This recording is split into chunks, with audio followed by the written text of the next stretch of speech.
جب کسی سے بات کرنے میں سکون ملنے لگے تو سمجھ جائیں آپ کی بربادی بہت قریب ہے۔ ہم مہنگے لوگ محبت کے نام پر بڑے سستے بکتے ہیں۔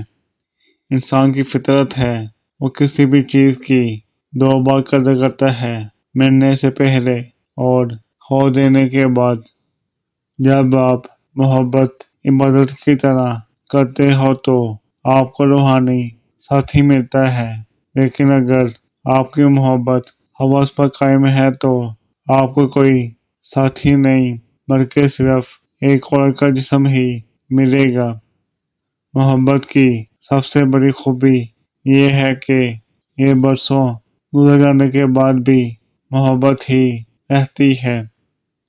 لوگ نفسیاتی نہیں ہوتے، لیکن انہیں توڑا ہی اتنا جاتا ہے کہ وہ جذبات کھو دیتے ہیں، مان نہیں رکھتے، منہ پھیر لیتے ہیں، دلچسپی نہیں لیتے۔ عشق کامیابی کے درجے پر تب فائز ہوتا ہے جب وصل کی خواہش کو وصال کی خوشبو میں بدل دے۔ عورت کی ایک خوبصورت بات یہ بھی ہے کہ جب اسے پیار سے بلاؤ تو روتے ہوئے نرم آنکھوں سے بھی مسکرا دیتی ہے۔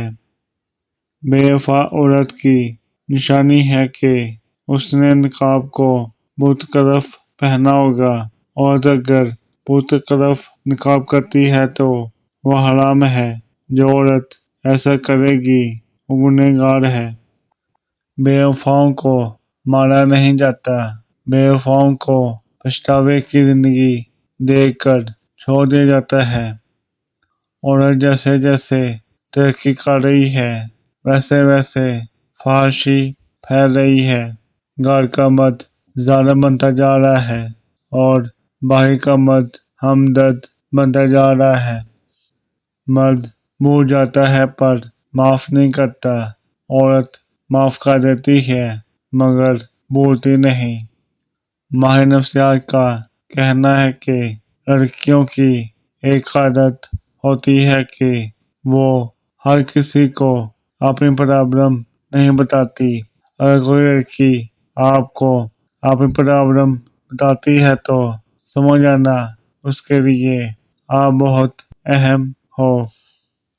جب دل کسی شخص پر ٹھہر جائے نا تو دماغ کسی اور کو قبول کرنے سے قاصر ہو جاتا ہے۔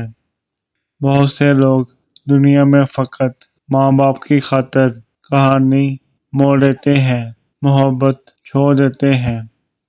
محبت کا کوئی ترازو نہیں ہوتا، پر وہ بتاتی ہے کہ پیار کتنا ہے۔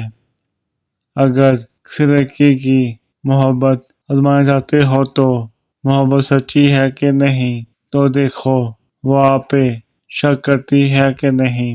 اگر شک کرتی ہے تو وہ محبت کرتی ہے، کیونکہ یہ عورت کی فطرت میں شامل ہے۔